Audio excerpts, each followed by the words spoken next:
Welcome to my first Skylander Rings of Hero video. Not sponsored, by the way. Yeah, this video is not sponsored. No. Oh, it isn't? No, it's not. Cool. I'm only sponsored to stream on Twitch. So I can say anything I want here, right? Nah, not really. Not really. But this is not about that. Today, me and you have Tectone over there, who is currently the top 2. No, not top 2 doesn't sound right. The second rank in Arena last week. You see, I have one of the best player in the world right now in the global server. Tip 1. The absolute best place to farm in the game. Where? Yeah, the absolute best, and I've made a video about this.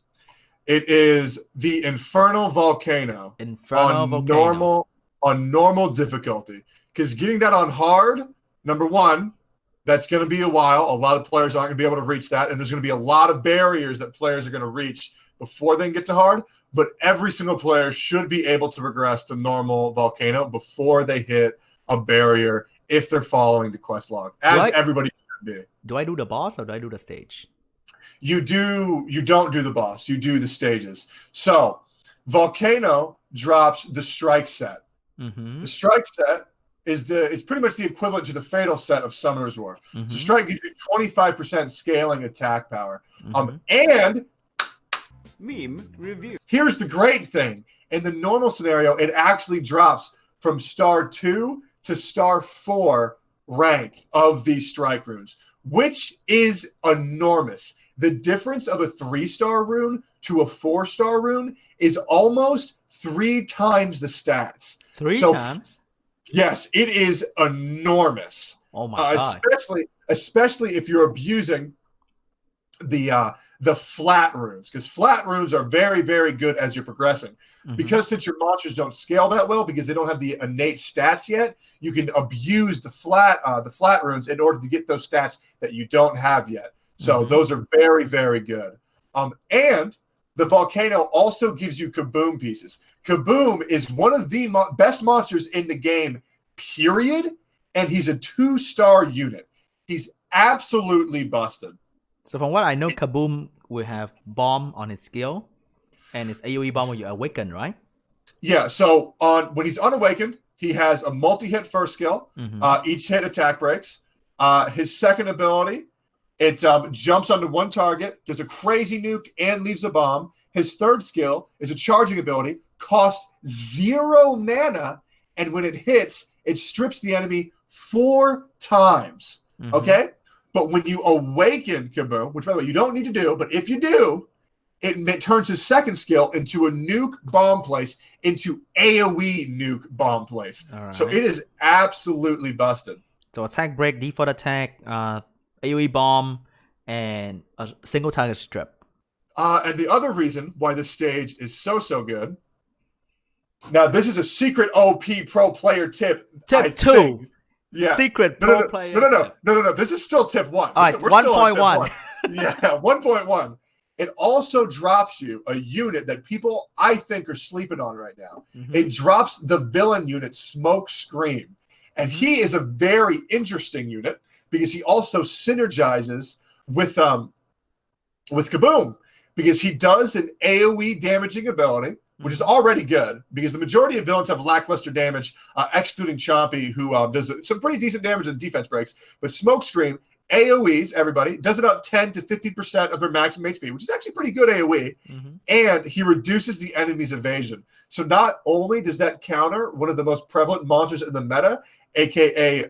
Stormblade. Oh, Stormblade. Stormblade, yeah, because all the high-end PvP players, they're using Stormblade. He's absolutely bust right now, and him reducing evasion actually counters that passive. So I think it's very good to get on that unit while you can, because I mean to counter the most prevalent units in the meta right now. I mean it's pretty strong to get on. So pretty much everything that drops from that zone is pretty A tier, and it gives good experience. It gives really good experience. But evasion doesn't have to do anything with bomb, right? It's because it's for physical damage. Yeah, it's very true. But like, if you don't land the hit, then you can't drop the bomb. All that stuff. Oh, because you have to land the hit to drop bomb. Yeah, you have to land the hit. Yeah. That's different from Bomber and Summoner as well, who doesn't land hit, which make them ignore elements. But Exactly. Kaboom need to care about element because if you glance, you don't drop bomb. Is that it? Yeah. Okay. So it helps with landing bomb, which is great. Mm-hmm. All right. So that is top 1 tip right there. The place to farm and why is great. Mm-hmm. Top 2. Okay, number 2. First thing y'all need to do, join a guild and cap out your friends list. Okay, so friends list, each person you add, you can send wish stones to and receive wish stones from, which is very, very important because you can use those wish stones in the Spring of Souls, so the summoning stone, in order to summon villain units and up to, I believe, Nat 3s, which is very, very helpful because at the beginning of the game, you need to farm villain pieces as fast as you can. And you need to max out your 2-star, 1-stars, and 3-stars as quickly as possible. I mean, those things can give you stealth elf pieces. They can give you kaboom pieces. It can give you your broccoli guy pieces, which, by the way, broccoli guy is a very good villain unit that you should also be farming. He really helps with the progression of the PvE side. So getting more pieces for broccoli guy is always very, very important. So that's the main reason why you want to max out your friends list. But also, joining a guild is very, very important, because you get guild points, and you can use those guild points in order to purchase the towers. And the towers give your units more attack, plus 1% attack per upgrade, which is really, really great. Start working on those early. And there's even a trading system that's implemented into the game to where every single day you can request pieces for a monster that you have pieces of, or you have the completed unit. You request pieces, and those will help you build those units that you need. So being able to help other people and get help yourself is super paramount. Oh, and you get rewarded for it. You get guild points and you get XP for it. So it's really, really great. And it just comes full circle. Everybody helping everybody. So it feels a lot more interactive as a community. Well, you can only get guild points by donating, right? Is there anything else I can do? Donating, checking in, which is like clearing. Yeah, if you go to attendance, and there's a mission tab. Where? Yeah, right next to attendance. Mission. Yeah, and then you clear those and you get XP as well. All right, for the guild. Already done. Not the middle one though. So that's tip number 2. Max out your friend list, get wish stones, and join a guild to start gaining pieces from your guildies, and also buy towers. And also you can give your guildie pieces and grow together. It's pretty important. Also, join a guild to talk to other people about Skylander. It sucks playing alone, right? Yeah, 100%. It's always the more you can get a community rallied with you and around you, the better it's going to feel as you keep progressing as a team through the game. It's a lot less of an inclusive experience. Like really, you can share it with everybody. So yeah, it's always great to be in a community. I see. All right, tip number 3. Tip number 3, and this is a real big one. When you go to battle somebody, if you press match, and you click on if you click on one of their monsters. Wait. 1 moment. Save. Sure. Boom. Yeah, click on one of their monsters. You can click runes. And you can see all of the runes your opponent is using. Now, Sean has poised himself in a very good position to where he can see the enemy has absolutely nothing. So that way you can tell when you're going to obliterate somebody or you're going to be obliterated. So it is very, very smart to analyze before you attack, especially if you're kind of on the fence of attacking, because arena attacks, you only have 5. You have a 5 cap. So you really want to be careful of those, but you also want to make sure that you're using them. Also, another really important thing to do is you want to make sure that you know who the kill target is and who the biggest threat is. And being able to click on the runes, know what set they're ringing. They can't do any sneaky business. You will know who the damage dealer is. Always focus down the squishiest target who's going to do the most damage. Kill that threat before he actually becomes a threat. So all the information you need is laid out there right in front of you, so you can attack a lot more confidently once you know what the enemy's up to. So very different from other gacha game, namely, let's say Summoners or E7, where you have no idea what enemy are running. Here you have every information that you want in terms of rune stats, everything. So it's an open book for you to read the enemy. Which I would not hit this guy. His rune looks orange, man. I'm gonna run away. Nah. Let's go back to the people with no runes on. Oh hell yeah! Now, friendly match and RTA, those are a different story. Once you get into friendly match and RTA, you will have no idea what the enemy's running. But for arena, fair game. Everybody knows everything. But in my opinion, I don't agree with this though. I think this is like really bad for the competitiveness even in the normal arena, because you know everything. Like you don't even know their exact stats And what skills they're using. So it's like, because for defense they only have one thing, which is their rune build to deal with you. On the offense, you can have you can choose any unit you want. You can do what kind of team you want, and then on the defense, they only have AI and runes to rely on. So even knowing your enemy, even to every single stats, I don't think is a very good idea competitively for the normal arena. Good thing in the real-time arena, you don't know anything, so it's still fair game for both sides. But I think it's still a bit funny that I get to know everything, like even the stats. Compared to summoners, where there's no speed here, which is great, because if you know the speed of enemy, that is like the biggest advantage ever. Yeah, no speed, no violent procs. Here they don't have wheel runes. There's no wheel rune available from what I see. So that's another thing. If you know, imagine in summoners or you know speed and wheel runes, you basically win the game. But here it's a bit different. There's no wheel rune, there's no speed, so it's not too disastrous for the enemy to know your runes. But still, I think it's a bit funny that I know everything. It's a bit funny. Yeah, I don't know. Yeah, I don't think it's personally. I don't think it's a problem. I absolutely love it right now. Because it isn't one of those games where like there's no game breaking sets. There's no will runes. There's no violent procs. There's no like swift sets. So because all of those extra factors don't exist, knowing everything that they have isn't as game breaking as it would be in other gachas, as Sean stated previously. But I can't trap you with like max evasion unit or like max resistant unit, so that you go in with like medium accuracy and then you get fucked because I get max resist, that kind of thing. It's a bit funny. I don't know. Or like in summoners, where defense type unit get built with enormous HP to bait ignore defense unit. That's a very common trap in summoners, but in here, nope, can't do that. I know everything about you, baby. Yeah. So there's no point running traps anymore, and you only run traps for real-time arena kind of thing. But all right, that is tip number 3. Check the enemy runes before attacking so that you can maximize your wins to get the most point possible for farming arena. Tip number 4. Tip number 4, and this is something that I wish I would have known earlier. So this boss, and this can be used for anybody, but this boss puts a bunch of bombs on you. I'm talking like 1, 2, even 3 bombs on each unit if you're unlucky. There's a button on the far left that looks like 2 blue arrows circled, because that's what it is. You can see it right now. There's a button. The cooldown is going off, but you can't click it right now. It's off cooldown. When you click it, it will swap to your secondary team, which, by the way, make sure to root up your secondary team. When you swap to the other team, it will drop all of those debuffs. Okay? So it's a really good way to get around bomb comps. And while the teams are swapped, all of the damage that your previous team was taking, they will start slowly healing over time.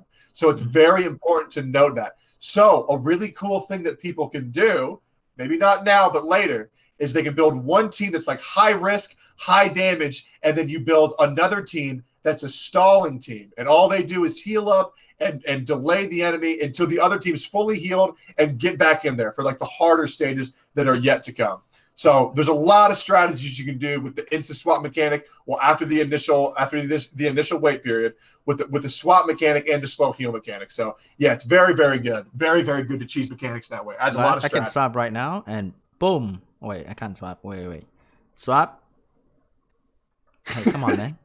Do I have to get off auto? All right. I swap. So during harder stages, when your previous team, like my stealth elf, was about to die, I swap to this, and then they can take a quick rest, and then this team will buy time for them, eat some debuff, eat some damage, and then the stealth elf's HP is actually regenerating right now from orange to green, and then when this team die, the other team go back right in and finish the boss or something like that. Yep. Pretty helpful. And the fact that they can cleanse all the debuff previously put on the team, it's pretty insane. Yeah, it's nice. It's really nice. I love the combos that this is going to unlock. Like, I don't know something busted yet, but the fact that you can just swap in between 2 teams that can have 2 totally different synergy options, which in reality could then synergize with each other, it's going to add so much strategy, because Mirage Tower is hard, y'all. It is not easy. Like, this is tough stuff. And let me tell you, This game is ridiculously hard in general. The other servers that have been up for 2 months already, nobody has even made a consistent B10 team for the Guardians Labyrinth. Really? Nobody. For how long already? It's been like what? 3 months? 2 months. Yeah, 3 months. Like, this game is hard. Tip number 5. If there is one thing that you're going to lack in this game, it is going to be shards for your units to evolve and power up. So, above everything else, make sure you are farming shards. Every single day, on the end of each boss stage, on each difficulty, you can get a very valuable units, 2 pieces times 3, so 6 in total, for each unit of some very desirable monsters. For example, on the first stage, first stage, level 7 on easy difficulty, you can get 6 stealth elf pieces a day. Okay? Stealth elf is the monster that you're really going to want a 6-star first, so farming that is quintessential. You really want to get in there and farm that because the game gives you enough to 5-star and get like +3 or 4. So getting those extra shards to make sure that you can get her to 6-star is very, very important because the difference between 5-star and 6-star stat-wise is huge. So make sure you're getting in there.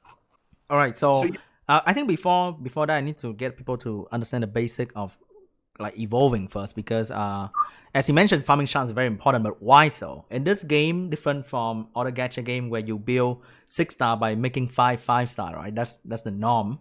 Here you don't farm fodder. There's no fodder farming here. You need monster shards to evolve them to higher stars, and you have to farm that in scenarios or summoning shards. So when you summon, you don't get the monster fully. You get pieces, and you need to farm those pieces to get them to higher stars. So there's no fodder farming. There's only shards farming. That's why what he meant by getting shards are very, very, very important. And you need to do it consistently every day so that you can get your monster to 6-star. And that also means 6-starring a Nat 5 is not easy because you don't get... It's hard. You don't get Nat 5 pieces often compared to getting a Nat 2 or Nat 1 pieces. Mm-hmm. So yeah. Your starting units are very good. Easy to 6-star too. The other thing that I really appreciate about the shards, so every single unit in this game, y'all, is useful for something. And that's why I really like the shards idea, because then it doesn't make the Skylander, doesn't make Contour, doesn't make Activision, doesn't make Skylanders, doesn't make them put intentionally garbage units to clutter your storage in, because everything is usable. So you use these shards rather than having all those garbage monsters like, you know, your tree stumps and your red slime and your rainbow mon. There's none of that. Mm-hmm. Everything is usable. So you just get shards of these pieces, which in turn makes every monster feel very, very special because you can use them for everything. And so that's why I really love the shard mechanic. And there's a very small amount of monsters in this game, but pretty much everything Nat 4 and below is farmable. Pretty much, I would say up to 80% of all units in this game that aren't Nat 5 are farmable. You just got to keep at it every day. I'm about, a little bit over 80 hours into the game, but I'm about I've farmed Kaboom for about 2 days now, and just by farming one stage over and over and over and over again, which, you know, gives me the shards, gives me the experience, gives me the smoke screen pieces, gives me the wish stones, give me the gold. I'm about 10 or 15 pieces off from 6-starring my Kaboom. So, I mean, to farm 2 days, if you're just nonstop from when you wake up to when you go to sleep, you're just farming times, and the times 10 feature is really, really nice. The fact that you can get in there, slap on times 10, press start, you can farm pretty much, I would pretty much say any unit in the game if you're just doing 3 days straight of pure farming, which is actually really good. Really spices up, like, you know, that's 2 1/3 unit new every single week if you just keep farming. It's pretty damn good. Like at the max potential. Well, excluding Awakening, of course. Excluding Awakening. But because Awakening takes a long time, y'all. 300 pieces to awaken. But being able to have that control of your monster pool is really, really cool. All right. Twitch.tv/Tectone, link will be in description. And I'll see you guys in the next Skylander video. Bye. See ya.